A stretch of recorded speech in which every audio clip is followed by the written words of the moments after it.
Bonsoir, bonsoir les amis. L'heure est grave au Cameroun. La tension qui s'annonce au Cameroun, je ne pense pas qu'un pays au monde a déjà traversé ce genre de tension, ce genre de situation. En tout cas, après tout ce qui se passe au Cameroun, Jacques le fameux Dorme a fait une sortie où il appelle une bouffonnerie politique. Un disque usé en 1992, 2018 et maintenant 2025. Ils croient peut-être qu'ils vont encore passer par la force, comme ces années, au moins 92 et 2018 sont passés par la force.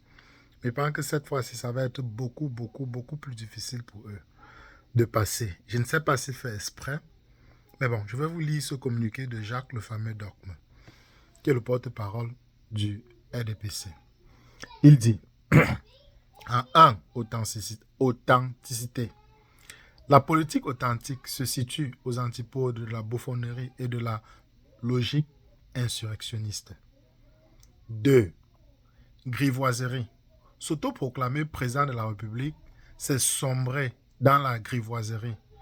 Nous avons connu cette phase en 92, en 2018 et aujourd'hui, le même disque usé revient au galop.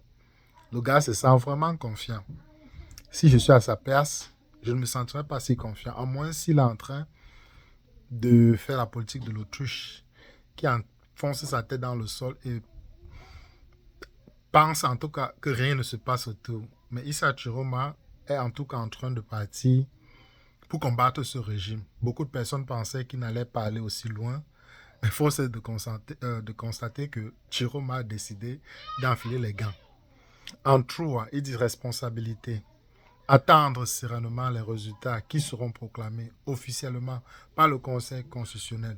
Entre parenthèses, seule instance juridictionnelle investie de cette prérogative, c'est faire preuve de responsabilité et de maturité. Je ne sais pas si vous êtes au courant, mais hier, l'équipe de Issa Chiroma a quitté,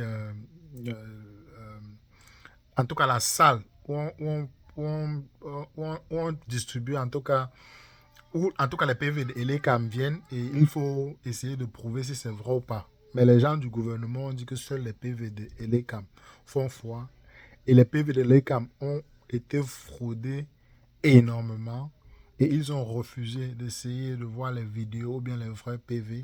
Donc ça a poussé par Femvoum et l'autre responsable du FSNC nommé Issa de partir. Donc la forfaiture est quasi entérimée. C'est quasi officiel et c'est pourquoi Jacques le fameux Dorme fait cette politique, fait ce communiqué et est quasiment en train de rappeler aux Camerounais que seul le Conseil constitutionnel, un organisme mafieux, fabriqué par le RDPC, qui est là seulement pour défendre les intérêts du RDPC et pas ceux des Camerounais.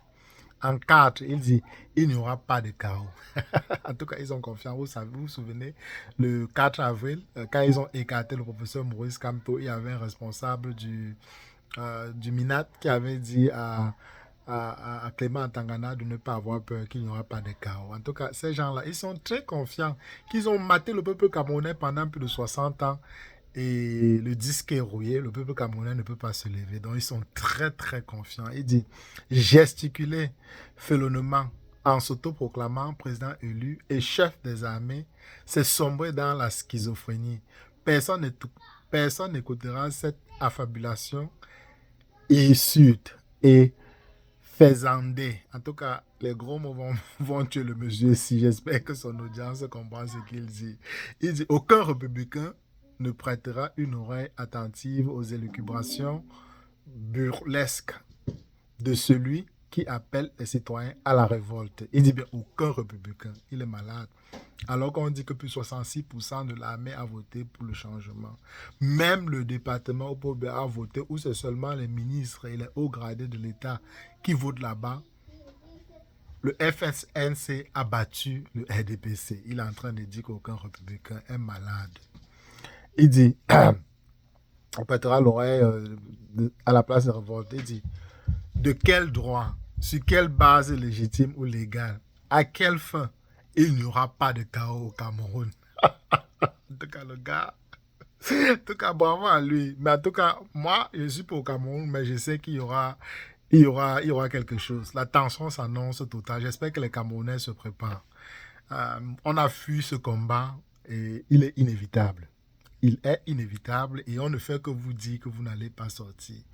Quelqu'un vous pousse à bout, il tord les lois comme ça lui convient, mais il te dit que tu ne vas pas riposter. Il te tape, il te botte, il dit tu ne vas pas riposter. Peuple camerounais, allez-vous continuer à être écrasé, simplifié, moqué? On verra dans les jours prochains. En saint, il dit hors la loi. Le Cameroun n'est pas un ramassis de hors la loi. Entre parenthèses, un mégalomane aujourd'hui, président élu et autoproclamé, avait utilisé ce substantif en 2018 par le professeur Maurice Kamto pour qualifier celui qui soutient aujourd'hui les forfanteries du bureau. Bon, je ne sais pas ce que ça veut dire. En 6, il dit état de droit. Le Cameroun est un état de droit. Il veut plutôt par là dire une république bananière où on triche à Mondo Vision. D'abord écarté professeur Maurice Kamto à Mondo Vision. Maintenant le bourrage des urnes à Mondo Vision. Les tricheries à Mondo Vision. Et puis vous venez dire un état de droit. Parfois il faut avoir même honte. Même un tout petit peu. C'est ça, ça rend humain quand vous avez honte. On dirait que vous avez été fabriqué des monstres, des vampires. Vous n'avez absolument pas de cœur. C'est triste, pas d'humanité. Vous ne pensez qu'à vous. Incroyable. Il dit tous les républicains attendent en toute sérénité. Il parle de son clan de bandits, les résultats officiels. Il dit que le clan de bandits attend avec sérénité les résultats officiels.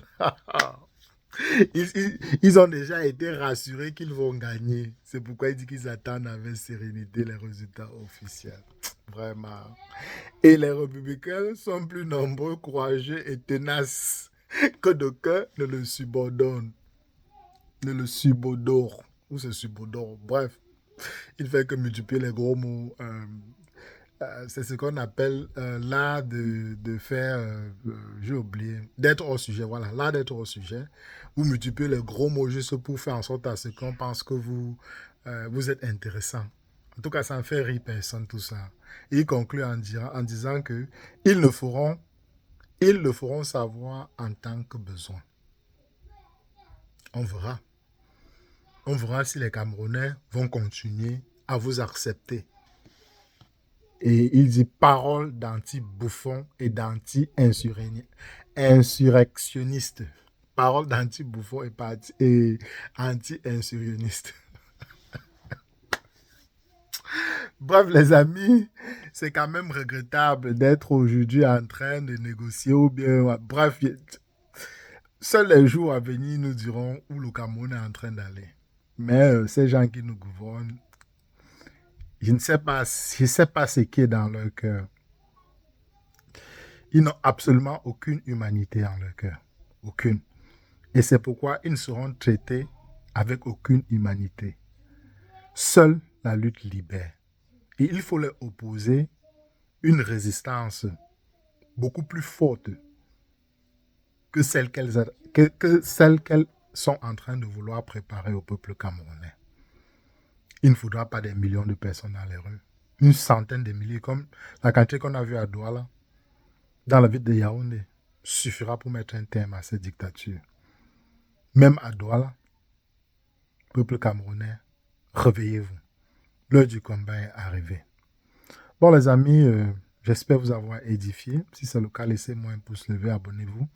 On se retrouve très rapidement dans une prochaine capsule.